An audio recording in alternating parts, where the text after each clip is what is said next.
Healthcare bill. Congressman Lummis, welcome to the program. First off, give us a sense of what your primary objections to this piece of legislation were.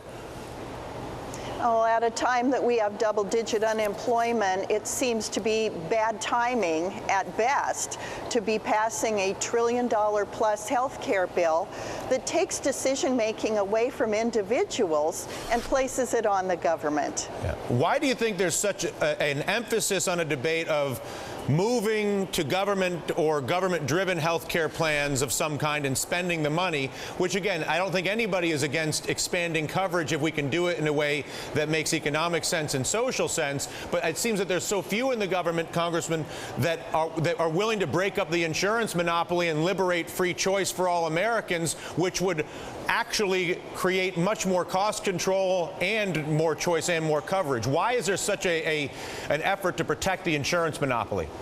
Oh, not so, Dylan. The Republican bill would have allowed for the purchase of insurance across state lines. Right now, we're trapped within our state borders, and that reduces competition when we're trapped into our state borders. But with all due respect to the Republican bill did a great job of not covering more people or costing much more money, and I compliment the Republican bill as I would compliment the Democrat bill for repealing the antitrust exemption. I would compliment your bill for the state lines aspect, but I don't understand why we haven't seen from the Republicans specifically a more aggressive piece of legislation that would truly go on a trust-busting mission on behalf of the American people and the American markets when we clearly have monopoly, oligopoly situations. We have an antitrust exemption for these companies. You obviously have, the Republican Party is obviously receptive to some aspects of this. You just pointed out the legislation on state lines. Why are we not seeing a more aggressive push by the Republicans in general to go on a trust-busting mission?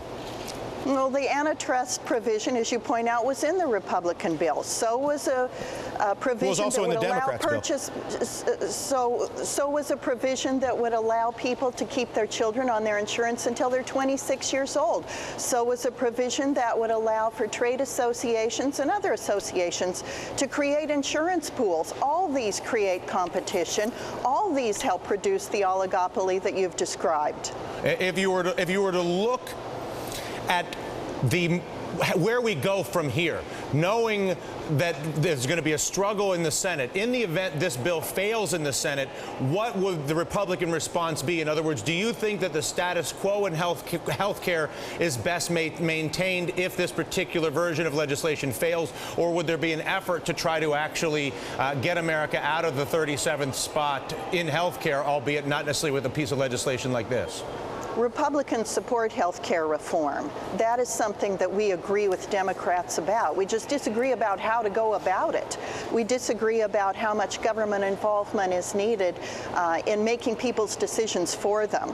So I'm confident that if this bill were to fail, that we would be able to go back and draw from some of the 53 bills that House members sponsored on health care reform and pull some of them together and make a new health care reform bill that is less government heavy, less deficit and debt heavy, and would protect those people in America, those 15% of Americans that are truly not well served by our current system. And what the heck, just for the fun of it, why not break up the monopoly? It serves the health insurance companies and doesn't seem to serve much of anybody else. Hey, I'm great with that. Yeah, why not? Let's get crazy.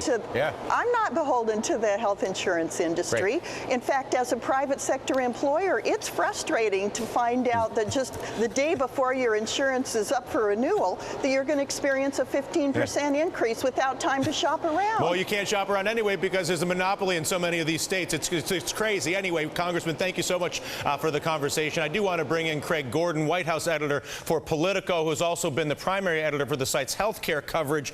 If you